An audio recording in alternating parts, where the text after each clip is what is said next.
How is it going? How you guys been? Really, how have everything been going with you guys? For me, it's been just trying to ensure that I have content for the month of June. Sorry about that. I had to look at something just now. Today, right now, I'm working on some stuff, not necessarily the light fast testing stuff. I'm doing some, I call it comparing colors, where I swatch out the different versions of colors that I have. This is more aimed towards it's aimed towards especially people who like to buy bargain friendly materials, to ensure that those bargain friendly material art supplies that they buy is in par to represent the colors they want. I have it all swatched out in my, that's why I have this book here in the Arteza book. It's a little, I'm just trying to find a little sneak peek of it because I'm actually finished with the swatches. Here's a little snippet of what's going on here. This is a preview of another video I did. I am enjoying using this book. I love working with watercolors. I was actually sitting down thinking about some of the art supplies that I love, because I was, for so many months, I was in this exploration phase where I was looking at the different types of mediums I like, and the medium I actually gravitate to the most is watercolor. I don't like acrylics for some reason. I don't like oil paint.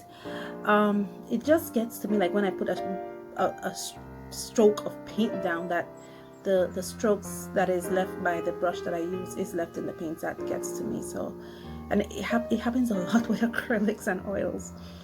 So I don't particularly like those colors. And I was also thinking about watercolors that I will probably never get.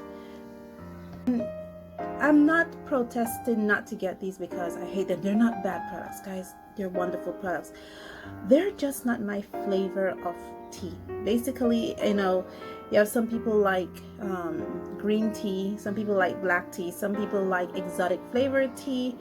I'm a green tea kind of person, a jasmine tea kind of person. I'm not really into strawberry teas, or I think they have blueberry. I'm not really into those. Give me a good, you know, homemade herbal tea, or a good ginger or green tea, and I'm good. So like I said, it's really not my flavor.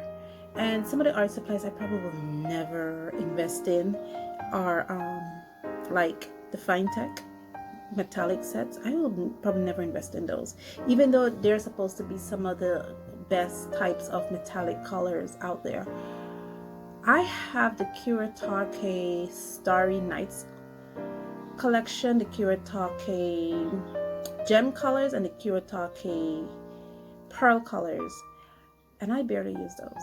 So I know for a fact that glittery metallic paints are not my thing. I also have the Sargent Art liquid metallic colors. Barely use those again.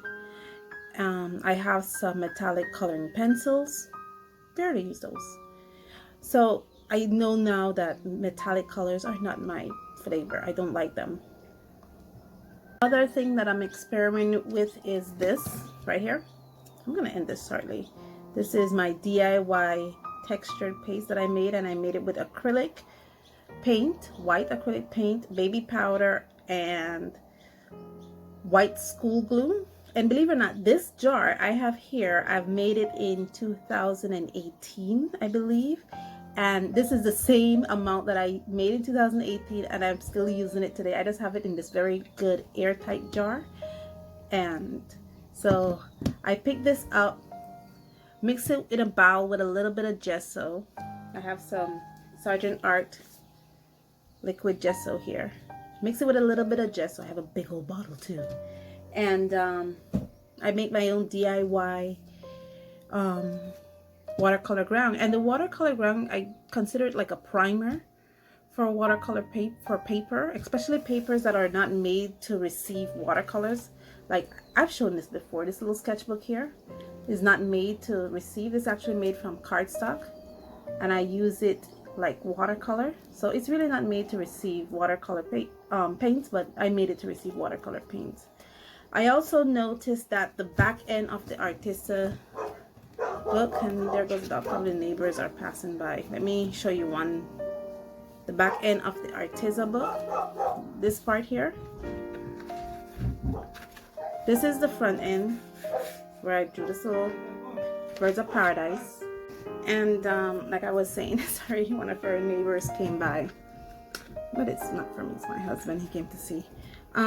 So I put the watercolor ground on the back end because the back end doesn't receive watercolor as effectively as the textured side. So I put it on the back end, and that's how I'm able to do really good works with watercolor. I also noticed using the watercolor ground, whether it's a DIY watercolor ground or the Daniel Smith watercolor ground, makes the paint more accessible to using water-based markers like the watercolor markers or watercolor pens. So, and that's really good. I like that. It doesn't absorb the water as quickly, and it gives you time to work with it.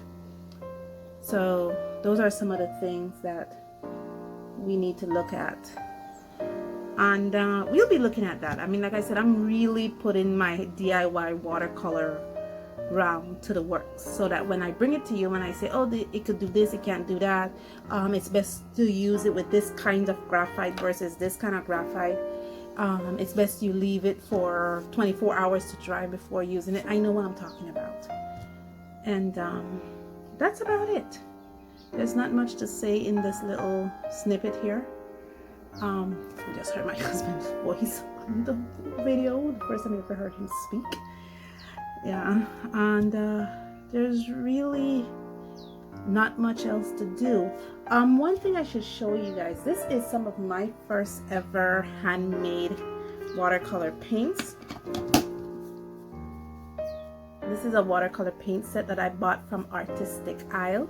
She's a watercolor paint maker that's based in the United States. I bought this little set from her. As you can see, I've pre-used it, so it was one of the first, and this was what inspired me to start making my own paints. I'm not sure if I'm as good as she is to sell it, because I like this little container she has it in. So handy and nifty. So yeah, that's about it. Guys, thank you so much for joining me on this journey. Thank you. I am overwhelmed that I'm still able to go on this journey.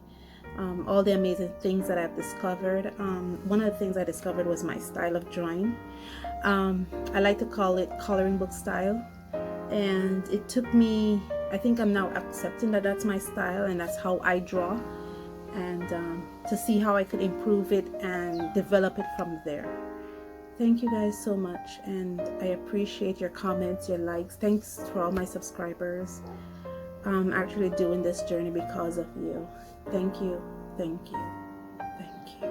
And with that, I say, stay safe, stay blessed, and I'll see you in the next one.